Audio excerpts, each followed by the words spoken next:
Have you ever considered making a podcast? Well, Spotify has a great platform that lets you make them very easily, distribute them everywhere. You can even earn money while doing so, and it's all in one place. And the best part, it's all for free. It's called Spotify for Podcasters, and it's really simple to get started. So you record and edit your podcast right from your phone, your computer, whichever one that you like. And then when you publish them, they distribute your podcast directly to Spotify and also everywhere else that podcasts are heard.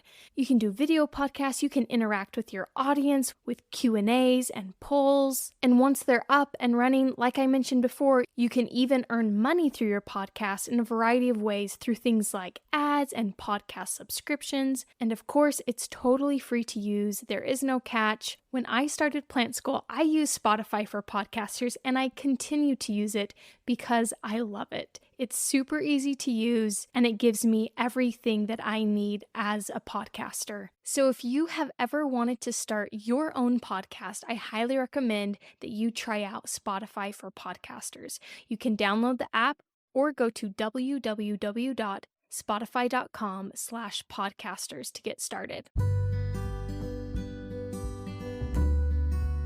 Hello and welcome to the Plant School podcast. I'm Rachel Tenney, and here we learn all about plants, how they work, how to care for them, and it's all taught in a way that anyone from beginner to expert can listen to, understand, and enjoy. So I hope that you will join me in Plant School. Hello and welcome to the Plant School podcast. As you can see, I am doing video podcasts again. We're gonna hopefully keep this for the majority of the episodes. And again, if you aren't a fan of video podcasts, that's fine. You can still listen to the audio. And just so you know, next week I am planning on doing another giveaway where I choose someone who has left an Apple review and I sponsor their next plant shopping trip. So I will either send you a gift card or find some other means to sponsor that trip for you, just as a way to say thank you to you as a listener for supporting the Plant School podcast, which I do have a question regarding giveaways. So I pick them based off of Apple reviews, right? And I know that there's a lot of you, about 50% of you, that do like to watch or listen on Spotify. So my question is, how would you like to do giveaway winners? Because I know some of you are not able to leave Apple reviews. So if you're listening on Spotify, there is a little questionnaire box on this episode. If you kind of just scroll down, there will be a question box that you can answer to, and it will ask something in the regards to ideas for how to do giveaways from here on out. Because I do want to open this up to everyone. Apple reviews have been a really easy way to do this. Before, I know I did it by you sharing the podcast with someone and you would reach out to me and tell me that you had shared it. So let me know what your thoughts are. Maybe we could go back to that old way of doing it. Maybe we could do a combination of both. I would love to hear from you and what you think so that more of you are able to enter. And before every episode, I also like to advocate for this podcast so that I can keep it going. So if you are able, there is a way to become a podcast sponsor for this particular podcast. So if you scroll down into my show notes, there is a link there. It says support this podcast. And if you click on the link right there, a pop-up will come up where you can support this podcast by donating $1 every month, $5 every month, or $10 every month. You can stop it at any time, but if you sign up to become a sponsor, it really helps the longevity of Plant School. So if you enjoy this podcast, if you would like to keep it going, I would really appreciate you considering becoming a sponsor. Or if you would like to support it in another way, I also have a Plant School merch shop, which is also in the show notes. And you can buy something like this shirt. I'm wearing it actually right now.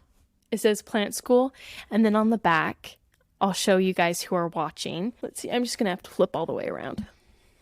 Can you see it? It has all these plants on the back, all these house plants.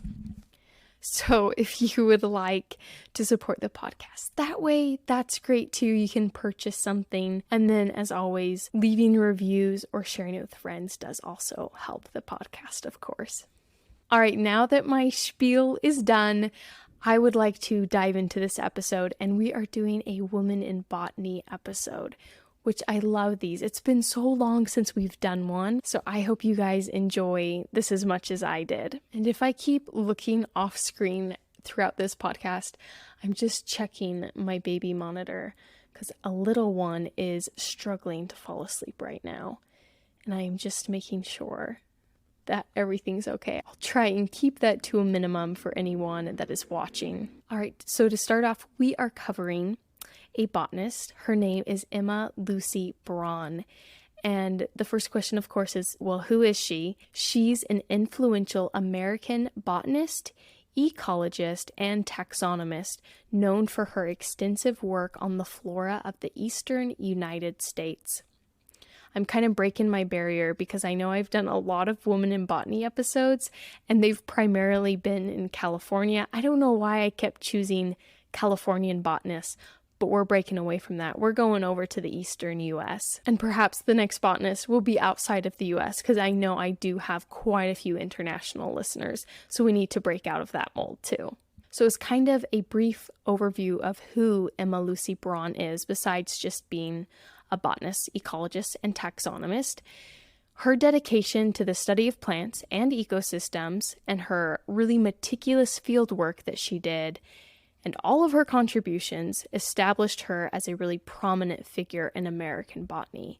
And her research continues to be highly regarded, and her impact on this particular field that she was a part of continues to this day. Her influence is still felt. And also, I wanted to throw in that she was actually an environmentalist before the term was popularized. No one really described themselves as being an environmentalist, but Lucy Braun really was. By the way, her name is Emma Lucy Braun, but she loved to go by Lucy, not Emma, so that's how I'm going to be referring to her as Lucy Braun. So let's start with Lucy's early life. She was born on April 19th in 1889 in Cincinnati, Ohio. She grew up in a family that really fostered her interest in nature and science, and so she grew up with a deep appreciation for the natural world. Her parents were George Frederick, who was a principal, and her mother, Emma Maria Braun, who was a school teacher, often took their daughters, Lucy and her older sister Annette, on walks into the woods, and they loved to identify wildflowers. Lucy's mom even had a small herbarium, and honestly, this kind of seems to be a continuing theme with any botanist that I have covered so far, is that their parents really had an important role in this, in encouraging them and setting that foundation in a love of nature. So for all you parents out there, don't doubt the influence that you can have on your kids, apparently, because it can propel them into their careers. Moving on to Lucy's education. So in high school, she began collecting plants just to study them. It was the start of her own huge personal herbarium that she would end up assembling throughout her entire life. And by the end of her life, which she lived into her 80s, it consisted of 11,891 specimens. And her collection is now part of the herbarium at the Smithsonian National Museum of Natural History in Washington, D.C. And to kind of show you how impressive this is, I did some math. So let's say that she started gathering plants for her herbarium at age 12. And she had about 70 years of plant collecting to get to that number that she ended at of 11,891. So that means that she collected about 170 plants every single year. That's basically one plant a day for about half the year. You can take half the year off if you are finding one a day. But still, that's an incredible dedication to simply collecting plants and putting them into a herbarium. And if you're listening and you aren't sure what a herbarium is, it is simply a collection of dried plants that's systematically arranged. It's those pressed plants that you might see scientists using. They take certain parts of the plant so that you can easily identify them, whether it's the flower, the fruit, and they are pressed and put on sheets, glued onto sheets usually, and marked of where they're found, usually the exact coordinates, if possible, and the name of the plant, who found it, things like that. And it's used to have quick access for all these different plants. It's used for students, researchers, and even the general public can come in for either research purposes or educational purposes and use the herbarium. The largest herbarium is located in the Natural History Museum in Paris, France, with about 9 million specimens, and the Royal Botanic Gardens in Kew is in second place for how many specimens they have. And then in third, the New York Botanical Garden follows pretty closely behind Kew Garden. I know that most universities have herbariums and they swap out plants. They'll send them to different universities and other universities will send them back. It's like a big loaning system that they have. And so I know that the university I went to, we got to look at the herbarium and all the different plants that they had. It's really amazing to see them and all the specimens that have been collected over the years. Some can range to being very old. So if you have a large university nearby, it might be kind of fun to go to the herbarium and check it out. Going back to Lucy, she attended the University of Cincinnati and studied botany and geology. She earned her bachelor's degree in 1910, and she earned a master's degree in geology in 1912, and got her PhD in botany in 1914. And while she was still in school, she worked as an assistant in geology and as an assistant in botany. She was actually the 6th woman to earn a PhD from the University of Cincinnati. And her sister, Annette, was the very first one to get her PhD from the University of Cincinnati. What a freaking power couple of sisters coming out of the University of Cincinnati. And it was during her studies that Lucy Braun's curiosity and love for plants truly blossomed. She did have that upbringing that really ignited it in her, but it started to really take off in her university years. So Lucy continued as a faculty member at the University of Cincinnati, where she advanced through titles of instructor, assistant professor, and associate professor. She taught botany and eventually achieved full professorship of plant ecology in 1946.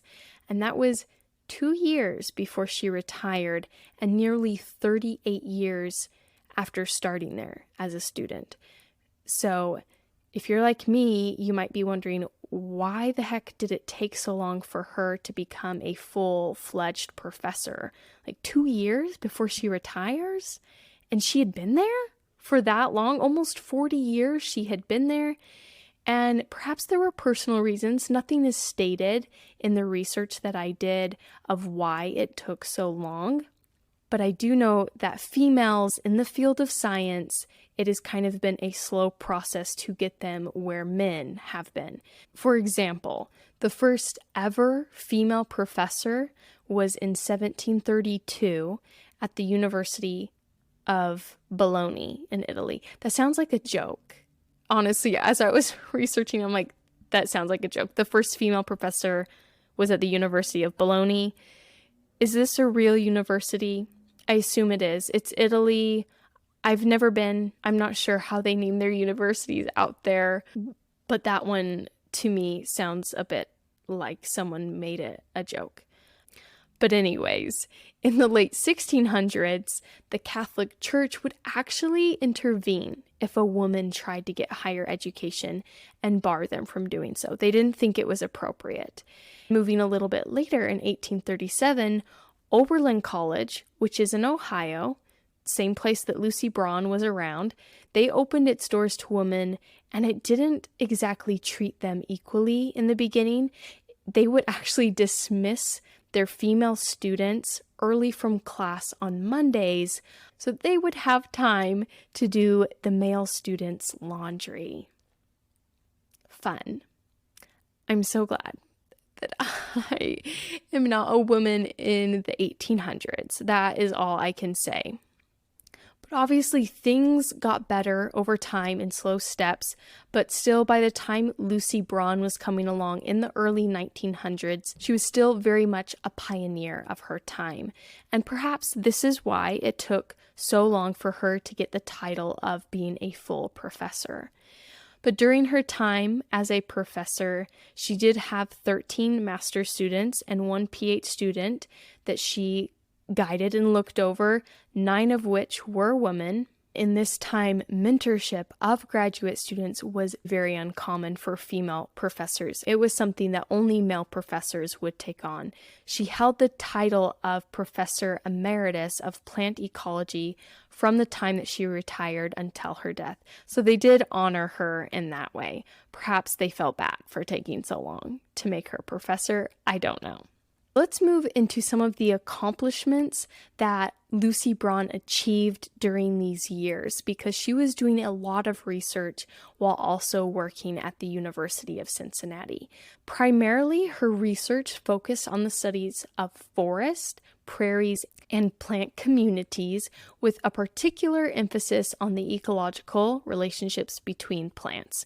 Basically, she studied how these plants work together in an ecosystem. She was particularly interested in comparing the present structure of the plant community of southern Ohio with that of the past. She studied relatively recent changes in the plant community by comparing early plant surveys of Ohio and Kentucky with those of her era. So these surveys were done every so often, and she would take those records and compare what she was seeing, and that's what her research was. That's what she was writing about. And this was actually something that had never been done before. So her colleagues were very impressed by her innovation, for the potential that it held for monitoring plant communities affected by human development. She conducted extensive fieldwork throughout the eastern United States, documenting and studying the plant species and their habitats. And this area of doing fieldwork is where Lucy was most active in her career, both during her active professorship as well as into her retirement. This is something else I've noticed about every botanist that we have studied together, is that they don't stop when they retire. They just keep going. It's truly a love for them that they, I guess, just can't leave it alone once they're retired, which makes sense. Why not keep studying something that you love? You probably have those questions still going through your mind. You want to know the answers to. So I can see it. It's really admirable to me that they're not off, I don't know, sitting on a beach, golfing. They just couldn't leave the science alone. And I love that. No shame to anybody who wants to spend retirement golfing or sitting on a beach, because that sounds lovely too. Okay? So during this time of going around and doing her field work, it's estimated that she traveled over 6,500 miles in her 25 years of investigations, most of it driving her own car. That many miles, that's like driving from one side of the US to the other about 22 times. It's a massive amount of driving just to be doing field work. And a lot of this research and field work was done in Adams County, Ohio, which is near Cincinnati, and also in the eastern United States. Her sister Annette was also traveling with her. They made about 13 trips out to the western side of the US, so they didn't always stay in the eastern United States. But I want to talk about her and her sister, because I have already called them a power couple for, getting PhDs from University of Cincinnati and being some of the very first females to do, but they continue to impress me. So Annette was an entomologist, and she specifically studied Microlepidoptera, which are micro moths, and she had a special interest in leaf miners. If you don't know what leaf miners are, they're like little bugs that mine their way into leaves. Imagine that. It kind of already told you in the name. But if you look at, what are they right now? I think it's Siberian elms right now. You have a good chance of finding leaf miners in those leaves, because they love those trees. And those trees are everywhere. They're kind of a weed problem almost. But if you find one of those, you see holes in the leaves, you can pick some off and look really closely, and you'll see it almost looks like a little worm going through the leaf. It's a leaf miner. And this is the kind of stuff that Annette was interested in. So some days, these sisters would go out together and they would walk as many as 24 miles a day over really rough terrain. That's crazy. I feel like I put her out by like walking 2 miles with a stroller. And these ladies are out there hiking around for 24 miles. So already amazing in my book. And Lucy would be taking pictures in color of the flora to display in her lectures to her students and also to the public. She was doing this along with the research that she was conducting. And the sisters would love to visit the hills of Kentucky, sometimes explore areas known for their moonshining, because this was the Prohibition period, wasn't allowed to have alcohol. And so there were a lot of moonshiners around in the country areas. So the locals were actually very suspicious of these girls going around looking at plants. They thought perhaps they had other motives. But the sisters proved to maintain the trust of the locals. They would not report their illegal alcohol activities. And the locals started to refer to them as the plant ladies and would actually help them out by sending them to areas that they knew had different sort of plants or different sorts of insects that Annette might be interested in. And so it was kind of an endearing term to have these plant ladies walking around their town. These two sisters, obviously, from what I've told you about them, you can probably see that they seemed very close. And they also even shared a home together. They had a laboratory and experimental garden at their home, and I can imagine that they did most everything together. And during their time exploring as sisters and scientists, they did have some favorite spots, which were the still virgin timber in remote southeastern Kentucky and Tennessee. And by virgin timber, I simply mean that it was untouched by human logging activities. No one had really gone in there and tried to destroy any part of this. There's actually a talk that Lucy gave to the Garden Club of Kentucky. It was called Save the Big Trees. I just want to read a little excerpt from that. She said, "Nowhere in the whole world is there equal in beauty and magnificence of our eastern deciduous forest. It is unexcelled. And in Kentucky and Tennessee, this deciduous forest reached its superlative development." I even have a book that talks about Lucy because I went to the library today and got a bunch of books that either she had written or that she was in. But anyways, I want to show you guys this picture for anyone on the video podcast of her exploring in these forests.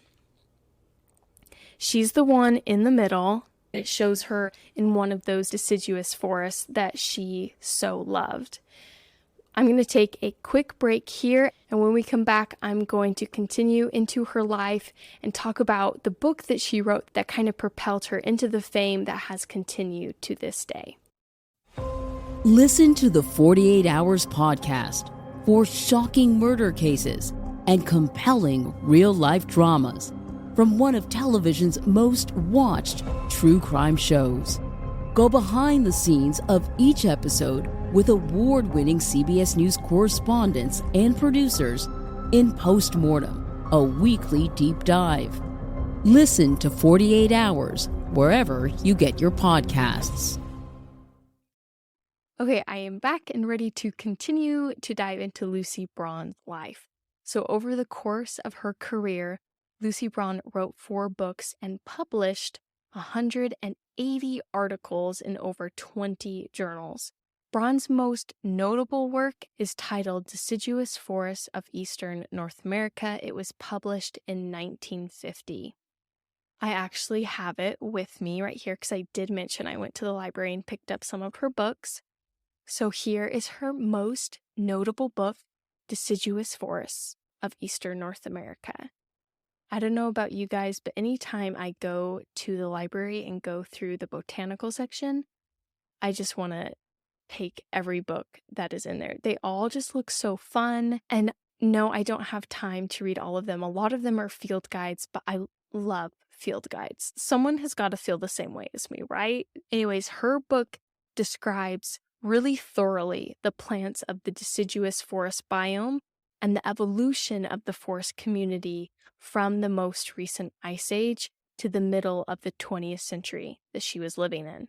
Unfortunately, many of the forests that she described and recorded in this book have been destroyed by logging practices. So she actually wrote an article about one of these areas that was covered in her book. It's called Lynn Fork of Leatherwood, and she wrote it for Nature magazine in 1936. And these forests, not only were they beautiful, but they had a lot of diversity within this area. And it also contained the largest tulip tree in North America that has ever been recorded. And this is an excerpt with some of her feelings towards this big tulip tree in Lynn Fork of Leatherwood. She says, "Such monarchs of the forest are not grown in decades, nor yet in centuries. Few but the mountain folk had ever seen it, even knew of its existence. If the people of this nation loved and revered this splendid tree, as do those mountain people, its safety would be assured. It would not as now be threatened with destruction as is all this splendid forest. Only through the gifts of public-spirited, nature-loving citizens can it be saved." Unfortunately, despite her pleas and her writings, Lynn Fork was logged. It hurts my heart to say that this beautiful place that Lucy Braun knew so well and could see its magnificence was destroyed. It was logged in the late 1930s, which she wrote that article that I just read you a piece of in 1936. So it wasn't too long after she wrote that article that it was logged. And then it was logged again in the 1940s, and then again in 1992. So now today, I don't think it's been logged recently. It holds small tulip trees, and it's honestly a far cry away from how it was when Lucy Braun knew it, with these huge giants of tulip trees in this forest. But going back to her book, The Deciduous Forests of Eastern North America, reading it off of the faded spine right now. It became a key work in the field of plant ecology. It really shed a lot of light on the dynamics of plant communities. Her book also highlighted the impact of human activities on the ecosystem, and this was an area of research that was way ahead of its time. No one was really looking into this yet. I don't think there were a lot of people worried about what we were doing to our natural environments and what effects that might have. But Lucy Braun was. And so her insights into the effects of deforestation and land use really laid the groundwork for modern conservation efforts that we know today. Francis Fosberg, who is a botanist, he said of her book, "One can only say that it is a definitive work and that it has reached a level of excellence seldom or never before attained in American ecology or vegetation science, at least in any work of comparable importance." And then the Cranbrook Institute of Science said this about the book. They said, "It is no doubt one of the most important books published in this field." A lot of really high praise for this, and it has brought her lasting fame. This is kind of what propelled her career, propelled a lot of awards that she got, was her writing this book and all of the research that went into it. Outside of this book, she was doing other work. In the 1920s and in the 1930s, she did a lot of taxonomical work, which included a new catalog of the flora in the Cincinnati area with a comparison to the flora of 100 years prior. And she actually described and named numerous plant taxa, particularly in the Rosaceae family, and her taxonomic expertise really helped our understanding of Eastern North American flora because she did describe so many of them. And pivoting to some of the awards and some of the organizations that she was a part of, she was an active member of the Ecological Society of America, the American Association for the Advancement of Science, and the Torrey Botanical Society. And being a prominent female botanist in a very male-dominated field, she was breaking barriers, she paved the way for future generations of women scientists, and in 1950, she even became the first and only ever female president of the Ecological Society of America. And if we look at her impact on the scientific community as a whole, there is a big effect that she had on this community. Emma Lucy Braun's research and publications really shaped the understanding of Eastern North American forests and their ecosystems. She founded the Cincinnati chapter of the Wildflower Preservation Society in 1924, which still continues to this day. And her emphasis that she had throughout her career of long-term field observations, looking at the past, comparing it to the future, and this really holistic approach to studying plant communities is now how modern ecological research today is conducted. So the research going on today is heavily influenced by what she was doing because they are copying what she did. It was a very effective method. And something else that she did, and this is more specific, not something so broad, but she pushed to protect this 22-acre xeric limestone prairie in Adams County, Ohio. Adams County, Ohio is just off of Cincinnati. She wanted to protect this prairie, which led to the establishment of the Appalachia Preserve System, and later this led to the creation of the Nature Conservancy.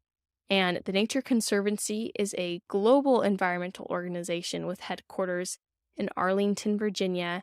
It has branches in 79 countries and territories, and they also have branches in every U.S. state. It's a huge global conservancy program, has over 1 million members in it. It's protected over 119 million acres of land so far. And as of 2014, it's the largest environmental nonprofit organization. And it all has roots to back when Lucy Braun was advocating for this prairie. And speaking of this prairie, it's called Lynx Prairie. Now I believe it's called the E. Lucy Braun Prairie, but it's a really cool place. So I want to talk about it because it harbors rare prairie species surrounded by these forests of cedar glades on all sides.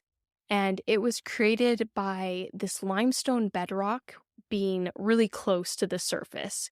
And so it had a very shallow layer of rough soil. Trees couldn't really do well in it, but these short grasses could, as well as those eastern red cedars. So that's what was making up the cedar glade. And then it would have these large prairie areas, which weren't super normal to this area of Ohio. This area normally would have just been completely taken over by shrubs, but there is evidence that Native Americans started fires to do controlled burns in order to keep this area as a prairie. They wanted it to stay as a prairie because it attracted big game. They would come in and graze. The Native Americans could then hunt those animals that were coming in. So burning the prairie in a controlled burn was very beneficial, and it actually continues to this day. The Nature Conservancy comes in and does those controlled burns to keep the area the way it has been for years and years. There are a lot of rare plants within it, as I mentioned. This includes the American blue hearts, rattlesnake master, crested coral root, glade cress, scaly blazing star, and Texas rock sandwort. There's actually been over 600 species recorded on the preserve, and Lucy would often take her classes here to study, and it took her until 1960 to persuade the Ohio chapter of the Nature Conservancy to purchase the prairie and to protect it. Today, it exists as a 10,500 acres, and it's the largest preserve in Ohio. And you can actually visit it. There's about 1.9 miles of trail loops. I looked it up, and it comes up with a All Trails page. If any of you are hikers, I'm sure you know what All Trails is, but it's like an app, and it exists as a website too. But you can find different trails to go hiking on, and you can rate the trails, give it a 1 to 5 star rating and leave comments, leave pictures, whatever. So I looked at the All Trails. It has a 3.5 star rating, and the people leaving reviews kind of have missed the mark. They don't know the whole history of it. How could you when you're, living your life, just doing your thing? It's really hard to know everything about specific areas, right?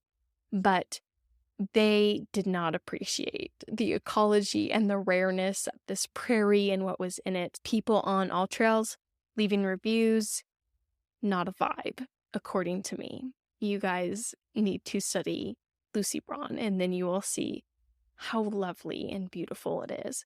Or maybe the people who appreciate it just aren't leaving reviews on All Trails. But if you are in the area of Ohio, it's about 1.5 hours away from Cincinnati, you should go hike this trail. Go visit the E. Lucy Braun Prairie and maybe hike around, leave a good rating. If I ever make my way over there, we could get a group together to go hike this thing. But moving on to her later life, Lucy Braun was actually inducted into the Ohio Conservation Hall of Fame in 1971.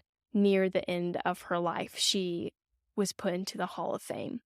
And as a whole, Lucy Braun is considered one of the most original thinkers in North American plant ecology from the first half of the 20th century. And like I mentioned multiple times during this episode, her work has inspired people. It remains influential in how the preservation of natural environments works today. We're kind of copying how she did her work when she was around. And she's even remembered in the names of 4 plants that have been named since she's passed. A lot of them include the name Brauanii in the plants' names. I would go through them all, but I know I'm going to have trouble pronouncing them all. I'm not sure what value it's going to be for me to tell you them. You can look them up if you want. But a lot of them have the name Brauanii in the name to honor Lucy Braun. But at the end of her life, when she was age 80, she was still leading people on field trips in Ohio and taking them around and showing them the diversity and ecology of the area. She did die on March 5th, 1971, at her and her sister's home, her sister Annette, and she was 81. She died from congestive heart failure. She is buried in Cincinnati with her parents and her sister in Spring Grove Cemetery. And I do want to end this episode with a quote from the one and only Lucy Braun. She said, "Only through close and reverent examination of nature can humans understand and protect its beauties and wonders." And I hope that you go out and closely examine nature and are empowered by Lucy's example to not only enjoy it, but also to protect it. Thank you so much for listening to the Plant School podcast. I hope that you will join me in 2 weeks for a brand new episode. Thank you so much for being here and for listening to the Plant School podcast. I hope that you will join me for our next episode. And if you would like to support this podcast and keep it going, there's a link down in the show notes of this episode where you can donate to this podcast. And I really appreciate all that help. Or you can go to my merch store, which is also linked in the notes of this episode. And you can find some really cool plant-related shirts and stickers. And if you want to support the podcast but spend no money, feel free to share it with a friend, leave a review. All these things greatly help me out and allow me to keep doing this. Again, thank you so much for listening and for being here at the Plant School podcast.